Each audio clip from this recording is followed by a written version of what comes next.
दोस्तों स्वागत है आपका द एग्ज़ाम पोर्टल पे। आज आप लोगों की पढ़ाई अच्छी चल रही होगी और आज कुछ मोटिवेशन का वीडियो नहीं था और आने का कोई प्रयोजन नहीं था, लेकिन लगातार मैसेज आ रहे हैं कि एग्ज़ाम पोस्टपोन्ड हो रहा है। सोशल मीडिया पे भी अब धीरे धीरे मैसेज बढ़ने लगा और मुझे भी 2-4 मैसेज आ गए, मतलब फॉरवर्डेड मैसेज और कुछ पर्सनल मैसेज भी आ रहे हैं कि क्या एग्ज़ाम का डेट बढ़ेगा या नहीं।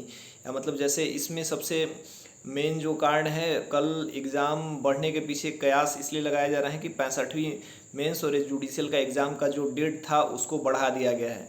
तो मैं सबसे पहले आपको एक इंसिडेंट याद दिलाना चाहूँगा, एक मतलब बात बताना चाहूँगा। 2015 के आसपास जब हम पहली बार 56वीं से 59वीं बीपीएससी मेंस देने वाले थे, वो मेरा पहला मेंस था। तो उस समय अचानक जब 1 महीने हुए तो काफ़ी कोर्ट में केस चल रहे थे बिहार में, जैसा कि हर टाइम चलते ही रहता है। तो कि अब केस चल रहा है, आज डिसीजन आ जाएगा कुछ, उसके बाद एग्ज़ाम टल जाएगा और ये समय कुछ दिन बाद होगा एग्ज़ाम। अभी इसका जुलाई से एग्ज़ाम दिसंबर में जाएगा, ऐसे बहुत सारे आने लगे बयान, मतलब सोशल मीडिया पे, फेसबुक पे, ग्रुप्स वगैरह पे। तो हम लोग हमारी तैयारी तो खैर ठीक ठाक चल रही थी, लेकिन जब ये सूचना आई तो हमें लगा कि यार चलो एग्ज़ाम का अपडेट बढ़ गया। बेसिकली एक ह्यूमन टेंडेंसी होता है, आप भी नहीं, अगर मैं भी एग्ज़ाम देने वाला हूँ और लगे कि अच्छा डेट बढ़ जाएगा तो पढ़ाई हमारा वहीं पे, हमारा माइंड बंद कर देता है पढ़ना कि चलो थोड़ा सा टाइम मिल गया, हम रिलैक्स हो जाते हैं। लेकिन वो इसी समय वैसा कुछ हुआ नहीं और एग्ज़ाम समय से हुआ, जिसका हमें 10-20% जो भी हो नुकसान तो हुआ और काफ़ी लोगों को हो जाता है।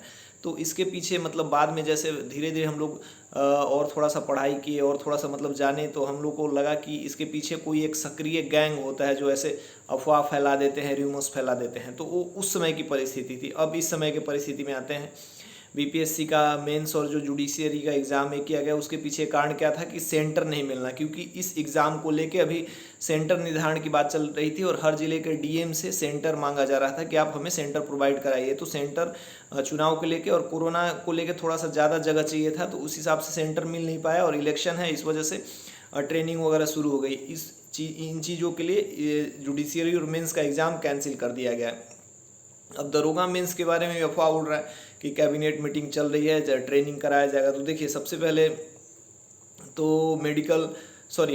पहले तो सेंटर आपको अलॉट कर दिया गया है, तो यानी सेंटर अलॉट किया गया होगा जिले के डिस्ट्रिक्ट डीएम के थ्रू, तो उन्होंने उन जगहों को अलॉट किया होगा। तो उसके बाद जब ट्रेनिंग का शेड्यूल आया होगा तो वहाँ पे ट्रेनिंग नहीं चल रहा होगा, क्योंकि वो पहले ही अलॉट किया जा चुका है। तो इस हिसाब से तो वहाँ पे ट्रेनिंग नहीं होनी चाहिए और 13 जिलों में पूरी व्यवस्था कर दी गई है।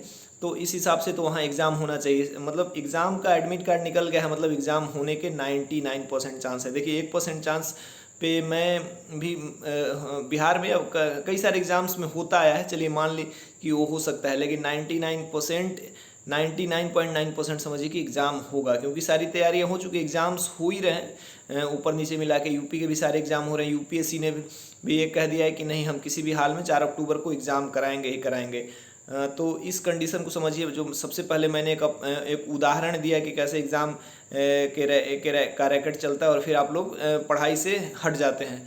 तो ऐसा ना हो और एग्ज़ाम अगर कैंसिल होगा, मुझे नहीं लगता, मैं इस पे 100% नहीं हूँ। अब लोग कह रहे हैं कि 1 दिन 2 दिन में आएगा, तो इस 1-2 दिन में आप अपने आप का आपा खो देते, मतलब बैलेंस खत्म हो जाता है आपके दिमाग के, यार चलो जब ये आएगा 1-2 दिन आएगा तब वेट करेंगे। ये चीज़ होता है, हार्मफुल होता है। मैं खुद इस स्थिति से गुजरा हूँ और अभी भी गुजरूंगा। मान लीजिए कल को बीपीएससी का मेरा एग्ज़ाम होता है और लगता है कि डेट बढ़ जाएगा, तो हम लगता है कि चलो 1 दिन 2 दिन रिलैक्स कर लेते हैं। लेकिन आपका इस कंडीशन में यदि एग्ज़ाम हो जाता है और आगे चुनाव है और उसके बाद एग्ज़ाम का कोई अपॉर्चुनिटी नहीं रहता आपके पास, तो कोई ऑप्शन होगा पढ़ने के अलावा।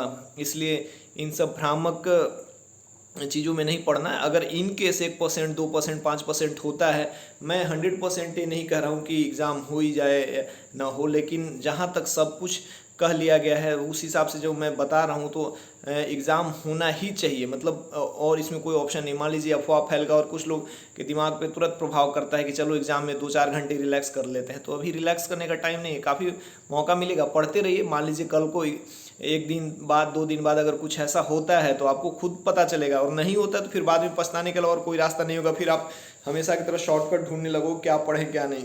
तो यही एक छोटा वीडियो बनाने के लिए मैं आ गया था। देखिए सर पे ही थोड़ा सा तेल वेल लगा हुआ है। चलिए, गुड नाइट, जय हिंद, पढ़ाई करते रहिए, जय हिंद।